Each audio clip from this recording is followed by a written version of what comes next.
Number 10. In his 40s, Richard Nixon discovered the game of golf serving as Eisenhower's vice president. Always the competitor, Nixon was probably the least athletic of all our presidents. An awkward swing hampered his ball striking distance to an average of about 175 to 200 yards. But he was said to be a good putter and have a decent short game. With plenty of practice, the 37th president shot in the low 90s and high 80s, once achieving a 12 handicap and eventually breaking 80. During Nixon's second term, his main focus were the issues of the time, leaving him little opportunity to play, ultimately giving up the game altogether. Number 9. The first president to enthusiastically embrace the game was William Howard Taft, who promoted the sport more than any other president. As hapless a golfer as he was a chief executive, Taft was a regular player at exhibition matches. Whether good or bad, the 27th president encouraged the media to report on how he played. I knew that Taft liked to play golf, although it didn't seem to improve his waistline very much.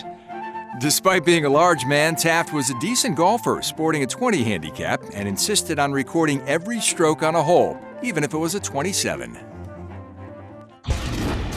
Number 8. President Barack Obama continued the tradition of golf in the White House. As the 15th of the last 18 sitting presidents to play the game, Obama's first love was basketball. But when the First Lady became concerned about his ongoing injuries, our 44th president traded the hardwood for the flat stick. With a homemade swing, number 44 is very much an everyday golfer who tees it up primarily on public courses, dressed in plain golf shirts with cargo shorts. As the 8th southpaw in the Oval Office, Obama is the first sitting president to play left-handed. Number 7. Bill Clinton, the 42nd President of the United States of America, is an avid golf fan.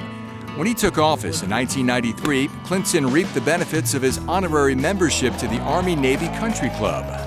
In the warmer months, when it was light later, I particularly enjoyed going because I could work until 5 or 5:30 and go out there and still play 18 holes of golf. And I actually improved my handicap when I was in office, mostly because I got to play with a lot of professional golfers and I'd glom them for free tips. I was probably about a 16 when I went in the White House and probably a 12 when I left. Clinton broke a personal goal of 80 in 1997. In 2012, he became the first president to attach his name to a PGA Tour event, the Humana Challenge, in partnership with the Clinton Foundation, and continues to grow the game with an optimistic attitude.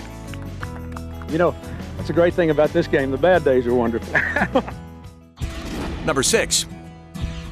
The 43rd President of the United States, George W. Bush, comes from a long family line of golfers and most notably shares the same type of fast-paced play as his father, President George H.W. Bush. The Texan is a capable 15 handicapper whose smooth swing allows him to connect with the ball off the tee, while his weakness comes around the greens. Like his father, he doesn't spend much time reading the break and pace of his putts in their aerobic style of golf. Number 5. More recently, presidents have openly embraced the game, allowing them, if only for a few hours, to relieve themselves of the burdens of the job. It was a way to get away from the chores and challenges of the Oval Office, so it is relaxing.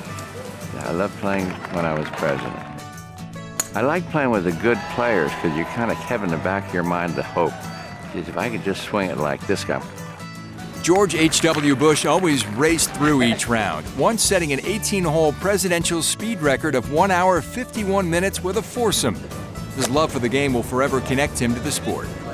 The 41st president served as an honorary chairman of the first tee and is the second president to be inducted into the World Golf Hall of Fame. Number 4. Franklin D. Roosevelt was one of the best and most passionate golfers among presidents. He picked up the game at the age of 12, and then as a young man won his club championship. Unfortunately, at 39, polio robbed him of a powerful swing and eventually ended his golfing days, preventing him from playing a single round while in office. Number 3. Gerald Ford was one of golf's greatest ambassadors, playing the game with dignity and a bit of a swagger befitting a president. The former University of Michigan football player was often thought of as the best athlete among presidents and brought a powerful golf game to the White House. A legitimate 80s shooter, Ford was long off the tee, and on one occasion even outdrove playing partners Arnold Palmer and Gary Player. But the 38th president was well known for his erratic drives, often hitting spectators. Ford's hard work in office carried over to the course. If you tried to give him a putt, he insisted on trying to make it. Several times in his life, he carried a 12 handicap, and at the age of 80, carried a 15 to 17 handicap.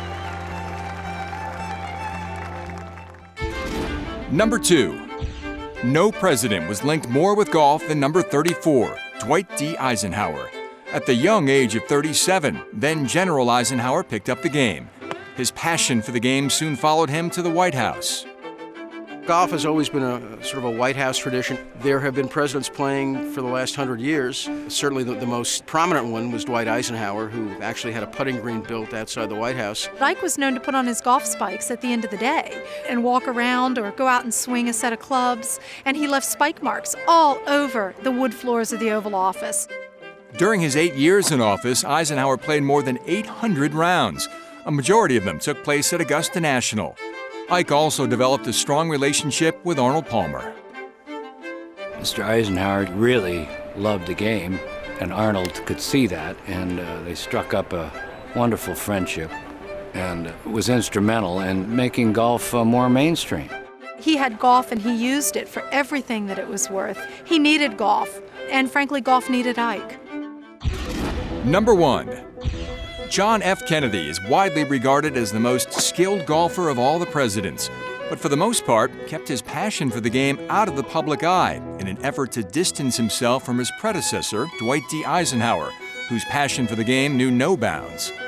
His long, smooth swing and affection for golf could have produced a single-digit handicap if he played regularly, but a bad back hampered Kennedy from playing more than he'd like.